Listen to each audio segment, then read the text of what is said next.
Kitob aqlning ozuqasi, qalbning sukunati, hayotning haqiqatidir. Assalomu alaykum. Salqin kunlar boshlandi deguncha Frankfurt ko'chalarida, do'konlarida qo'lida kitob ko'targan insonlarni tasavvur qilaman. Chunki shunday salqin ob-havoda yevropaliklar uchun aynan mutolaa vaqti hisoblanar ekan. Bizda esa salqin kuzda ham, jazirama yozda ham, hattoki qahraton qishda ham kitob mutolaa qiladigan kitobxonlarimiz yo'q emas. Navbatni ijtimoiy so'rovnomaga beramiz.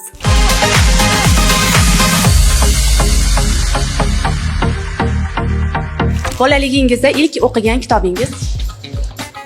Mo'ngli ko'zlar. Ilk asarim O'tgan kunlar asari Abdulla Qodiriy. Yoshlikda ko'p kitob o'qiganman. O'shalardan masalan ko'pi ertak qism o'sha har xil tillarda rus tili ko'p o'qigan. Ota-onam chunki rus tiliga sal bo'lsa ham bilimiga ega bo'lgani uchun. Har xil ertak kitoblar o'qiganmiz. Misol uchun Bo'g'irsoq hikoyasi.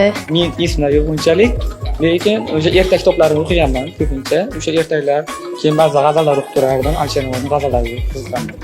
Bolaligimda ilk o'qigan kitobim asosan ertak kitoblar o'qiganmiz. Kitob bo'ladigan bo'lsa, Sariq devonlar kitobini o'qiganman. Bolalikda o'qigan ilk kitobingiz? Bolalikda asosan ertak kitoblar o'qiganmiz. Ozgina katta bo'lgandan keyin asarlar o'qishni boshladik.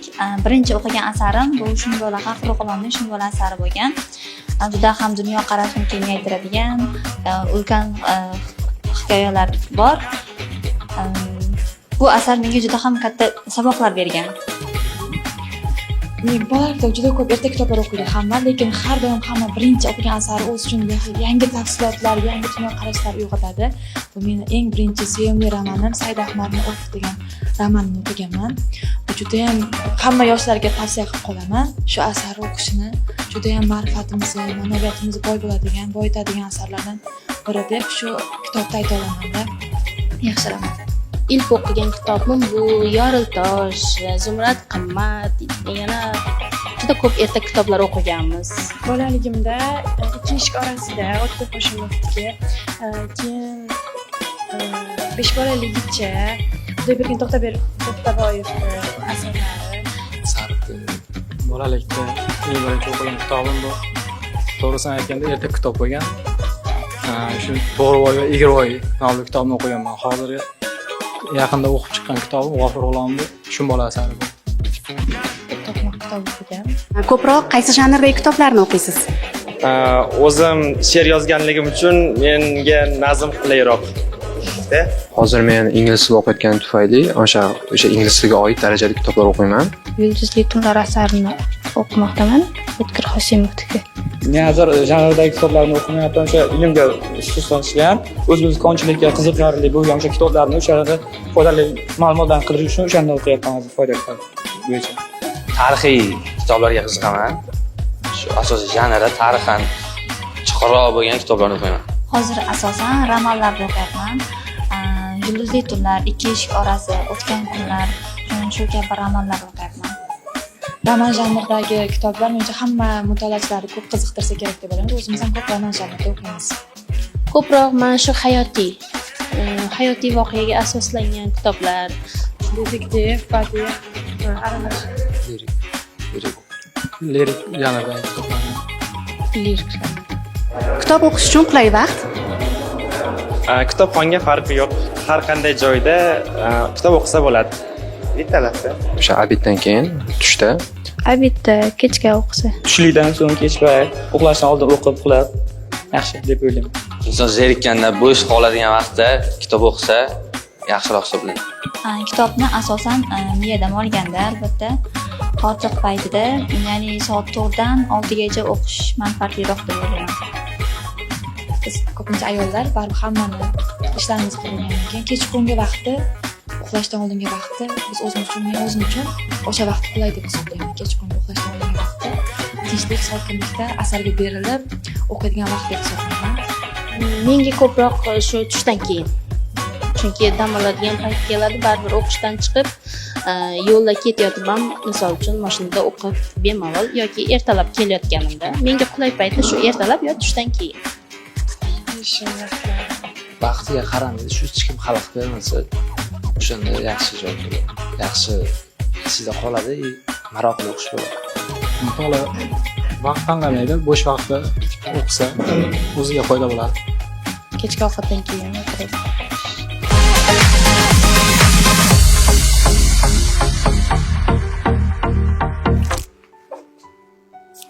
Bugungi ko'rsatuvimizda sizni so'z san'atining sehrli olamiga, ma'naviyat, tarix, ruhiyatni birlashtirgan asarga chorlaymiz. Bu atoqli adibimiz millat dardini yuragida his etgan Pirimqul Qodirovning o'lmas asari Uch ildiz. Bu kitob shunchaki roman emas, keling yaxshi kitobxonlarimizni ushbu qissa haqidagi o'zgacha talqinda fikrini tinglasak. Pirimqul Qodirov O'zbekiston xalq yozuvchisi 1928-yilning 25-oktyabr kuni Tojikistonning Kogayli qishlog'ida tavallud topgan bo'ladi. U esa 1951-yilda Sagu, ya'ni O'zbekiston hozirda O'zbekiston Milliy universiteti nomi bilan ataladigan universitetga kiradi va 1954-yilda esa Moskvadagi Adabiyot institutini tamomlaydi. Asarga hozirda biz mana shu Uch ildiz asari haqida suhbat boshlashimizdan avval siz Zebo mana shu asar bo'yicha qanday fikrlarga keldingiz va atoqli adibimiz Abdulla Qahhorning bir nafasda o'qiladigan asar tushunchasi bo'yicha aytiladigan bo'lsa, men o'zim mana shu Uch ildiz asarini bir nafasda o'qiladigan asarlar toifasiga kiritaman va buni men bir kunda deyarli o'qib tugatdim. O'zingizcha? Men asarni asosan bo'sh vaqtimda o'qidim. Sababi universitetdan tashqari vaqtlarimda bu asarni o'qiganimda yana qaytadan o'sha o'z universitetdagi hayotimga tushib qolyapman. Sababi u yerdagi domlalarni, ustozlarni tasvirlanishi, ularni xarakteri barchasi hozir ham o'zimizda universitetda jam bo'lganligi uchun ularni o'z hayotingizga tatbiq etgan holda, asarda yashagan holatda o'zingizni tasavvur etgansiz. Yana bir jihati, asardagi birinchi navbatda keltirishdan avval Pirimqul Qodirov yoshlar yozuvchisi ekanligi va asarda mana shu bilinganligi, ya'ni o'z asar qahramonlari zamon bilan hamnafasligi va o'z ahamiyatini yo'qotmagan holda Samira, Gavhar, Toshevlar, o'zi yoshi katta bo'lsa ham Toshevlar, Akbarovlarning o'z mana shu asardagi har bitta voqea hodisalarda biron bir har bitta detaligacha asarni buzib qo'ymagan holda bir tekst ketganligi meni o'ziga jalb qilgan holda bo'ladi. Yana bir jihatni so'ramoqchi edim sizdan, nima uchun Uch ildiz deb atalishini o'zingiz mana shuni asar davomida o'qigan holda bildingizmi? Avvalambor nimaga Uch ildiz deb nomlangan? Sababi har bitta barkamol inson, barkamol avlodga erishish uchun 3 ta ma'naviy ildiz lozim bo'ladi. Birinchi, avvalambor bilim o'rganish, ilm olish va ikkinchisida esa komil inson bo'lish va uchinchisida esa muhabbatga asoslangan oila qurish tasvirlangan. Shu sababli ham asarda aynan Uch ildiz deb nomlanishining ham sababi shunday deb o'ylayman. To'g'ri. Men esa asarni o'qishdan avval Uch ildiz deyilgan paytda uch avlod uchrashuvi degan xayolga keldim. Ya'ni nimaga? O'tgan davrdagi ota-onalari haqidagi hodisalar, undan keyin o'ziniki va kelajakdagi bo'ladigan voqealar deb o'ylagandim. Lekin asarni o'qish davomida shu narsaga amin bo'ldimki, Uch ildiz umuman meni o'ylarimda ag'dar-to'ntar qilib tashladi. Lekin shu bilan birga menga asarga kuchli bog'langan holda hozirgi holatlarimga ham bir tekisda meni o'z ijdomiga tortdi. Ya'ni aytmoqchi bo'lgan jihatim, asarda keltirilgan mahkam va ochillarning hayotidagi ba'zi bir holatlar, ya'ni qanday o'zimizni o'qish davomida keltirilgan holatlar qanday deb aytsam bo'ladi, biron bir semestr davomidagi o'qishlarimiz va semestr davomida imtihonlarga tayyorgarlik ko'rishimiz holati hozir ham o'z aksini keltirgandek. Nimaga? O'qish davomida biz yallo qilib yuraveramiz, ba'zi paytda o'qituvchilarning aytganiga o'qi yoki bo'lmasa mana shu topshiriqlarni bajarishga ba'zi paytda sarflamaymiz. Imtihonga kelgan paytda esa xuddi oyog'i kuygan tovuqdek yugurib qolishlarimiz, nimaga o'qimadim, keyingi semestrda yana o'qishlarimiz degan ba'zi bir holatlar mana shu meni xuddi o'zimni hayotimda bo'layotgandek turib, ba'zi paytda odamni juda ham xursand qildida. O'zingizchi? Menda ham shu, ammo lekin hozirda men bunday ochillik talaba sifatiga kirmayman deb hisoblayman, chunki ustozlarimizni vazifalarini har doim o'z vaqtida bajarganim uchun ham shunday talabalar nafaqat hayotda, asarlarda ham uchradi. Bu asarni mazmuni ham haqiqiy hayotga bog'langanligi bu juda ham ajoyib edi. Ha, to'g'ri. Yana bir jihati esa haqiqatdan ham Pirimqul Qodirov yoshlar yozuvchisi degani 3 ildizida o'z aksini topgan. 3 ildiz romanidagi asosiy prototiplar kimlar deb o'ylaysiz? Asardagi asosiy prototiplar Toshev va Akbarovlar hisoblanadi va ularning asosiy prototipi esa Pirimqul Qodirovning o'zi ardoqlagan ustozlari Abdulla Qahhor va Muso Toshmuhammado'g'li Oybeklar hisoblanadi. Ya'ni birinchi navbatda Abdulla Qahhorni Akbar sifatida, Toshevni esa Muso Toshmuhammad, ya'ni Toshmuhammad o'zining sharifi orqali Toshevlar deb atagan va shu bilan birga o'sha asar yozilgan davrdagi shaxsga sig'inish holatlari keltirilgan vaqtdagi ularga bo'lgan ta'sirlarni ham asarda bir tekstda tasvirlagani meni juda ham hayron qoldirdi. Ya'ni ba'zi bir asarlarni mutolaa qilgan vaqtimizda mana shu shaxsga sig'inish vaqtidagi bo'lgan hodisalar juda ham bo'rttirilgan yoki yuzaki holda keltirilgan. Ularning esa dekanatdan, ya'ni oliy ta'lim muassasasidan chetlatilishi, undan keyingi voqea hodisalar va shu bilan birga esa ularni yana qayta oqlanib, o'z nomini tiklab, yana o'qishga kelib turib talabalarga dars bergandagi o'zining xursandchiliklari bemalol ochiq tasvirlanganligi meni hayratlantirdi. Nima deb o'ylaysiz? Asardagi eng salbiy rollar qaysilar edi? Asardagi eng salbiy rollar keltirilgan vaqtda ularni salbiy deb bo'lmaydi. Ya'ni kitobxonga buni ochiqroq qo'ysak, ochiq holda aytsak, asarga biroz zerikarli bo'lib qolishi mumkin. Ya'ni o'sha salbiy inson ham kerak bo'lsa vaziyat taqozo etgan paytdagina u salbiylikka ketgan. Ya'ni mana shu yomonliklarni qilgan, o'z manfaatlari uchun hayotidagi qaysidir yo'lni bosgandan keyingina mana shu yo'lga o'tgan bo'lishi mumkin deb hisoblayman. Chunki mana shu o'zi kamolotga yetayotgan vaqtida u ham yaxshi bo'lgan, ko'pchilikdan o'z yaxshiliklarini ayamagan degan xulosaga kelganman. Mana shu voqea hodisalari o'zimizni talabalar o'rtasida deb o'ylasak ham, lekin mana shu holatdagi hozirgi davrga qanday bog'laymiz deb o'ylaysiz o'zingiz? Avvalambor chetlashtirish yo'q. Hozirda hamma agar o'z talabalar o'qimasa, o'sha kursga qolish, ya'ni yangi imkoniyatlar yaratilmoqda hozir talabalarimiz uchun. Bu narsa bir tomondan yaxshi, ammo bir tomondan salbiy. Har bir narsani ijobiy tomoni bo'lganda salbiy tomoni ham bor.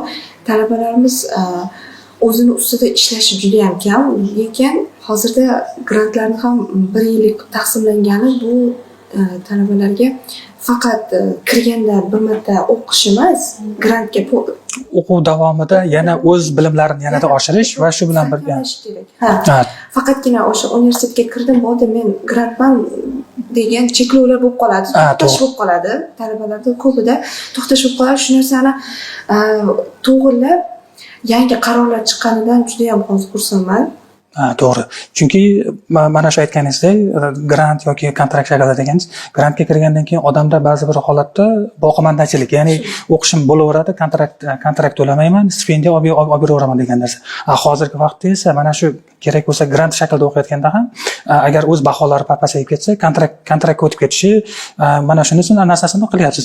Lekin asarda yozilgan vaqtda esa o'qishdan haydalishi, ya'ni o'quv davomida har doim o'qishim kerak, ota-onamni yuziga yerga qaratmagan holda o'zim kerakli kadr bo'lib yetishim kerak degan joylari ham bor.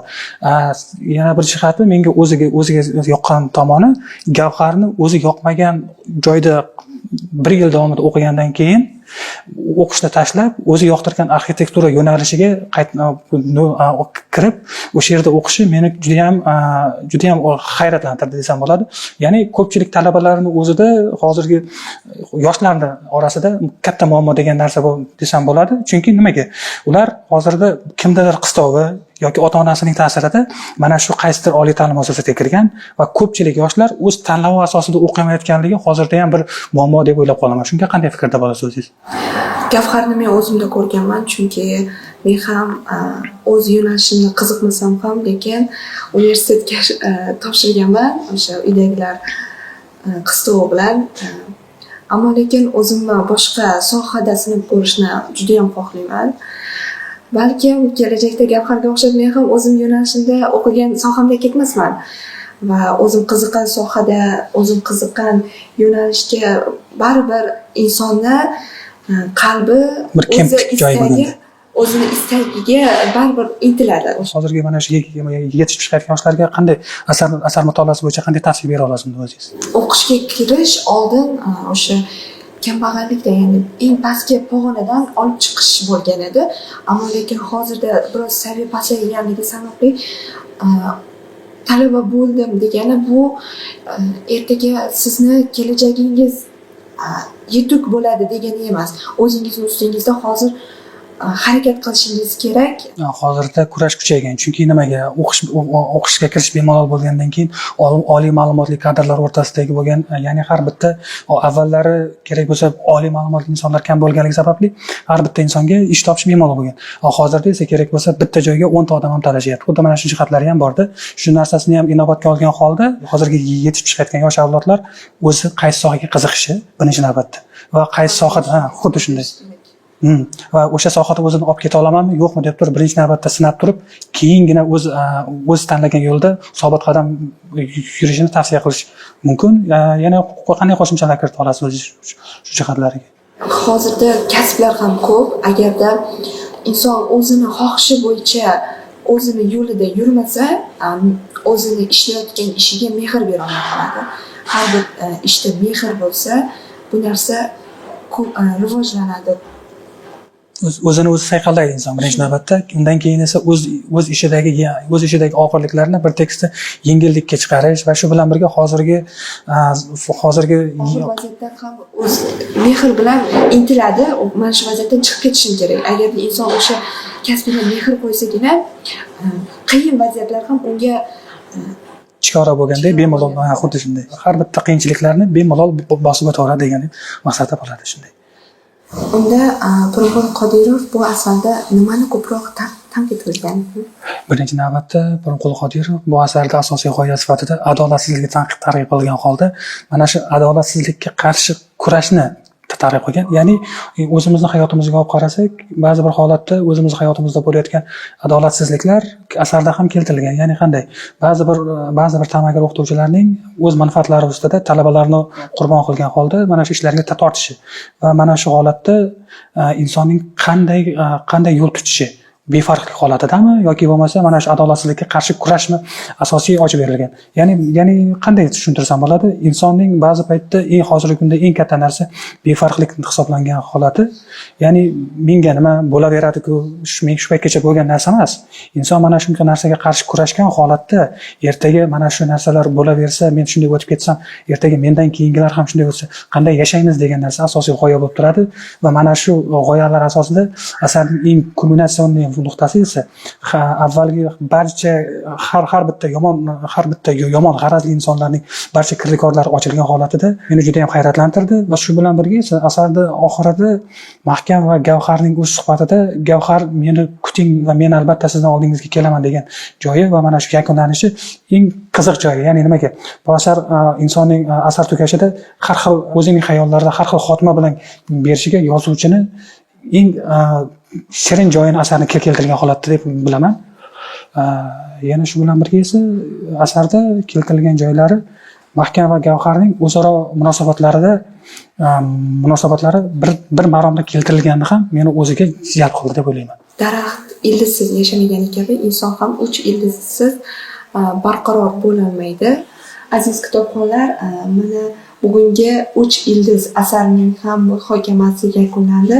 Kelgusida qaysi kitob muhokamasini bo'lishini xohlaysiz, izohlarda yozib qoldiring. Pirimqul Qodirovning bu asarini o'qir ekansiz, o'tmish bilan muloqot qilasiz. Bugunning mohiyatini chuqurroq tushunasiz va ertaga qanday inson bo'lishingiz kerakligi haqida o'ylay boshlaysiz. Zero tarixni unutgan xalq kelajagini yo'qotadi. Yanagi dasturlarimizda qaysi asar tahlilini o'tkazishimiz kerakligi haqida ijtimoiy sahifamiz orqali izoh qoldiring. Xayr, salomat bo'ling.